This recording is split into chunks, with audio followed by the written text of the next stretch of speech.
Thank you, Mr. Speaker. The last nail is being driven into the coffin of the American Republic, yet Congress remains in total denial as our liberties are rapidly fading before our eyes. The process is propelled by unwarranted fear and ignorance as to the true meaning of liberty. It is driven by economic myths, fallacies, and irrational good intentions. The rule of law is constantly rejected, and authoritarian answers are offered as panaceas for all our problems. Runaway welfarism is used to benefit the rich at the expense of the middle class. Who would have ever thought that the current generation and Congress would stand idly by and watch such a rapid disintegration of the American Republic? Characteristic of this epic event is the casual acceptance by the people and the political leaders of the unitary presidency, which is equivalent to granting dictatorial powers to the president.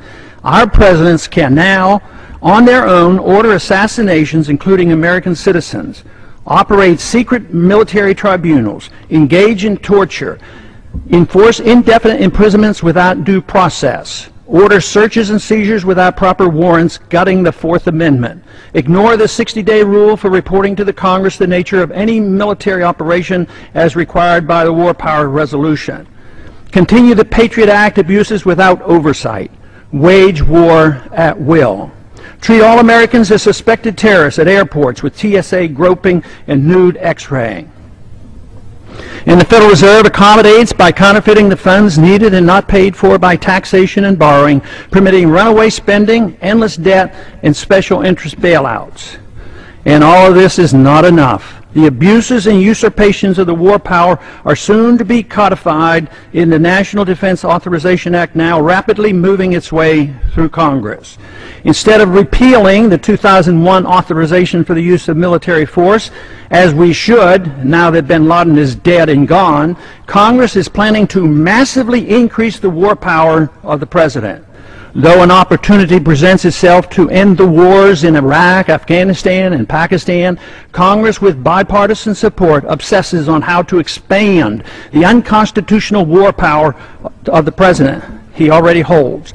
The current proposal would allow a president to pursue war anytime, any place, for any reason, without congressional approval. Many believe this would even permit military activity against American suspects here at home.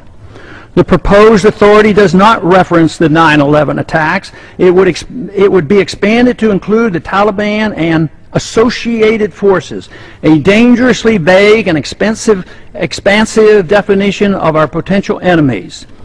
There is no denial that the changes in Section 1034 totally eliminates the hard-fought-for restraint on presidential authority to go to war without congressional approval achieved at the Constitutional Convention. Congress's war authority has been severely undermined since World War II, beginning with the advent of the Korean War, which was fought solely under a UN resolution.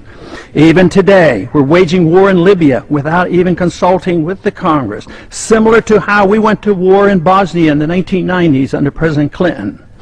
The three major reasons for our constitutional conventions were to guarantee free trade and travel among the states, make gold and silver legal tender, and abolish paper money, and strictly limit the executive branch's authority to pursue war without congressional approval.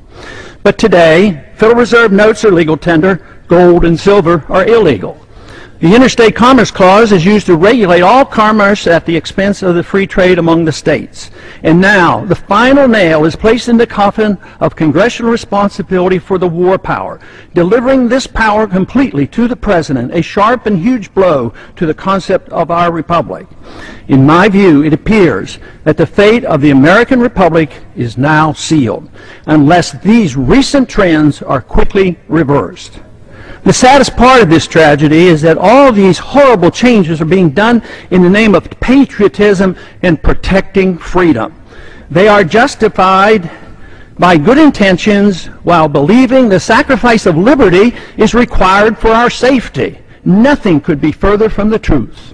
More sadly is the conviction that our enemies are driven to attack us for our freedoms and prosperity, and not because of our deeply flawed foreign policy that has generated justifiable grievances and has inspired the radical violence against us. Without this understanding, our endless, unnamed, and undeclared wars will continue, and our wonderful experiment with liberty will end. And I yield back the balance of my